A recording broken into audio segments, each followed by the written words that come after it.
yan. Pero siyempre, wala namang mawawala kung tayo ay iiwas, no, sa mga malalaking mga desisyon dahil malay nyo, totoo nga, yung pamanhika ng mga Chino tungkol sa Ghost Month.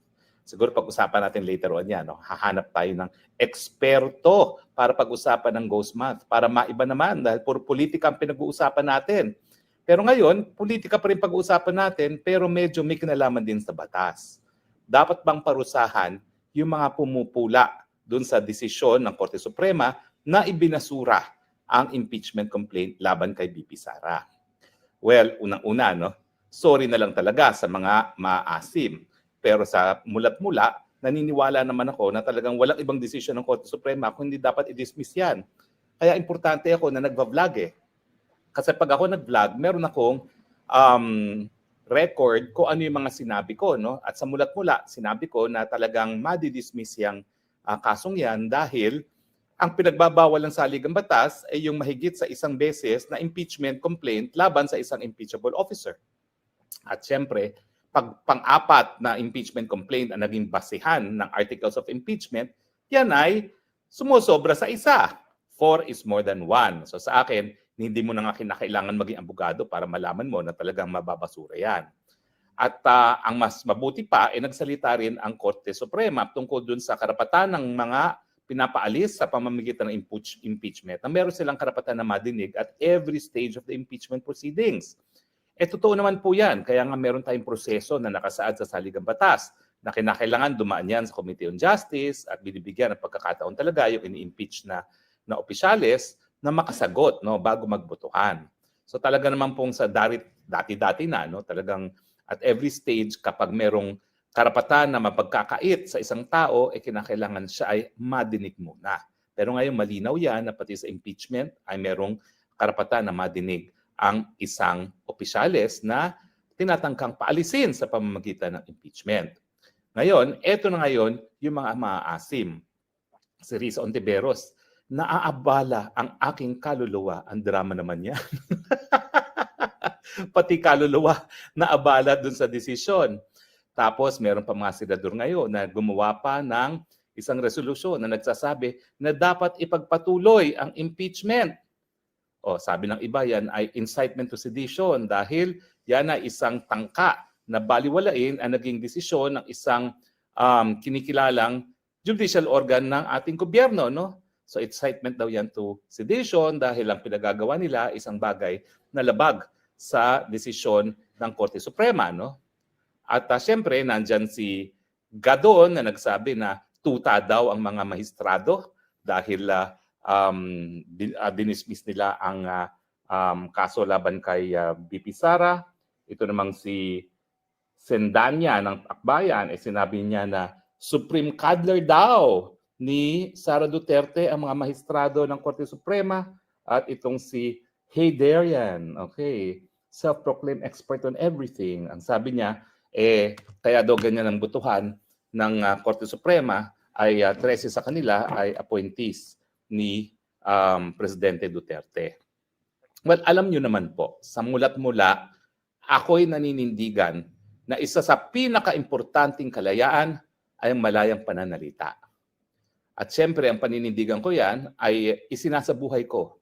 Talagang walang po pwedeng sumupil sa akin dahil karapatan ko magsalita. At dahil wala naman po pwedeng magsabi na sila lang ang may solusyon sa mga problema ng bayan, kinakailangan hayaan natin ang lahat na magsalita dahil sa pamamagitan ng pananalita, sa pamamagitan ng palitan ng opinyon, ang taong bayan naman ay pwedeng magdesisyon kung ano ang dapat na hakbang na gawin para tayo magkahanap ng solusyon sa ating mga problema. Kaya nga po ang Korte Suprema paulit-ulit na sinasabi na talagang sa taas ng mga karapatang pantao, nasa taas ng importansya ang kalayaan ng malayang pananalita at malayang pag-iisip.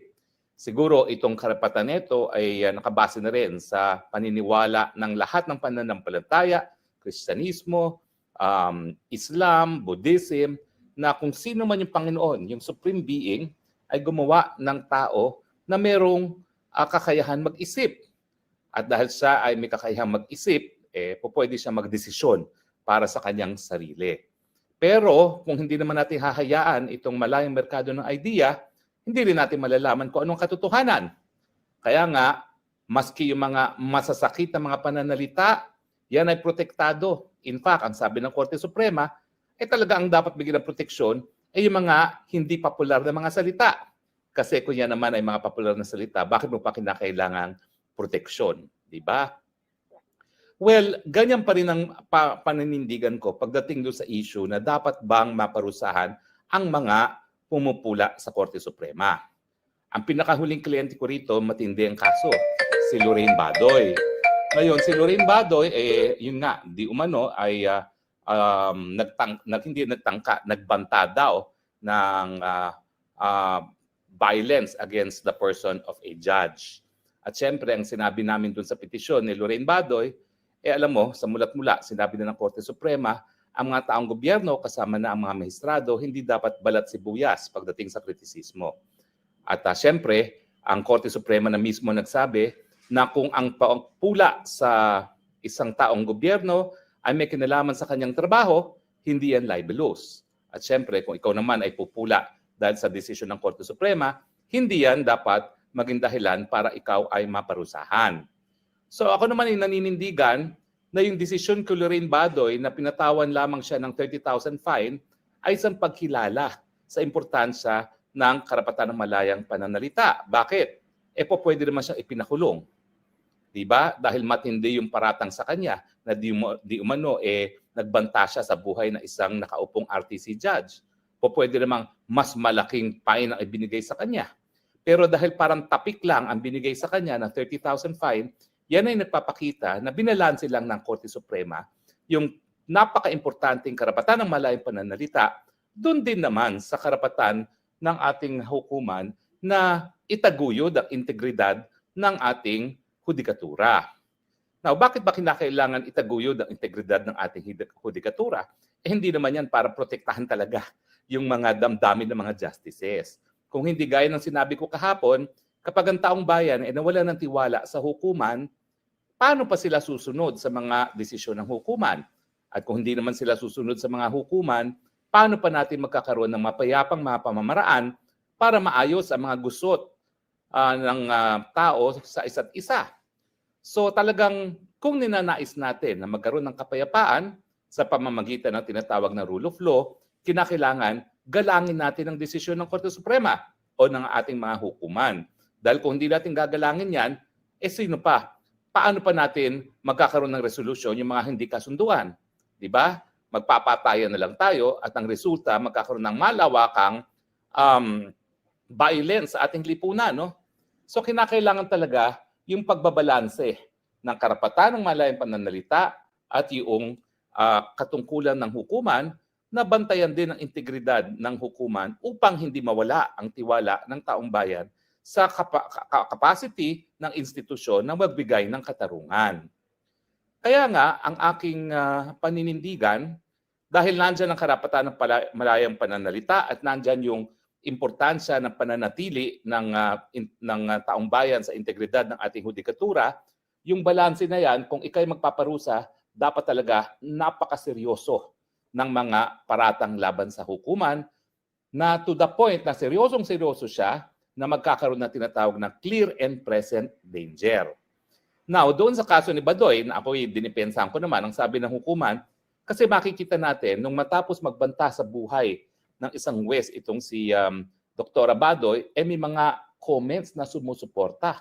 So nagpapakita yan na parang naging epektibo daw yung pag-i-incite to violence ni Badoy. Well, ako naman, hindi naman ako talagang completely naniniwala doon, pero sinasabi ko lang na ang naging basihan ng hukuman kung bakit binigyan siya ng tapik sa kamay ay dahil yun na nga, may mga ibang mga tao na matapos mabasa ang mga deklarasyon ni Dr. Badoy ay parang nagkaroon ng opinyon na dapat nga nasaktan yung pagkatao ni Judge Malagar. No? At yan ang dahilan kung bakit binigyan siya ng 30,000 na fine. Pero sabi ko nga, kung sa tingin ng hukuman, ito talaga ay totoong banta sa buhay ni Judge Malagar, hindi lang yan 30,000 fine. Pinakulong pa siya o di naman kaya in-order siguro yung pagsampa ng kasong kriminal laban kay Lorraine Badoy for grave threats. Kasi krimen naman yun kapag ikaw ay nagbanta din sa buhay ng isang tao. Pero wala namang ganun kasi ang ginawa naman ni Loren Badoy ay isang kritisismo sa isang desisyon ng mahistrado na hindi dineklara na terorista ang CPP-NPA, gayong ang Amerika, ang European Union at pati ang Pilipinas ay talagang tinuturing namang terorista ang CPP-NPA. Na hindi niya talaga maintindihan bakit ganun ang naging desisyon ng Judge Malagar. Pero ang gaya ng sinabi ko bagamat siya ay napatunayan nagkasala di umano, yung parusa 30,000 lamang. Patunay na binigyan pa rin ng importansya ng hukuman yung karapatan ng malayang pananalita. So ngayon, dapat isa-isahin natin yung mga naging paratang ng mga pumupula sa desisyon. Well, unahin muna natin yung ginawa ng mga 4 na senador na gumawa ng resolusyon na nagsasabi na dapat ituloy ng Korte Suprema ng Senado yung paglilitis kay Inday Sara Duterte. Well, ito ba incitement to sedition? Pwede. Kasi yung incitement to sedition nagsasabi kung ikaw ay magiging balakid para isang ahensya ng gobyerno ay magampan ang kanyang katungkulan. At ang katungkulan talaga ng Korte Suprema ay itaguyod na ang saligang batas ang pinakabataas na batas sa ating bayan. So kung titignan mo, yung resolution itself on its face pwede. Pero bakit naman hindi talaga siya magiging incitement to sedition? Kasi wala namang mangyayari dun sa resolution na yon.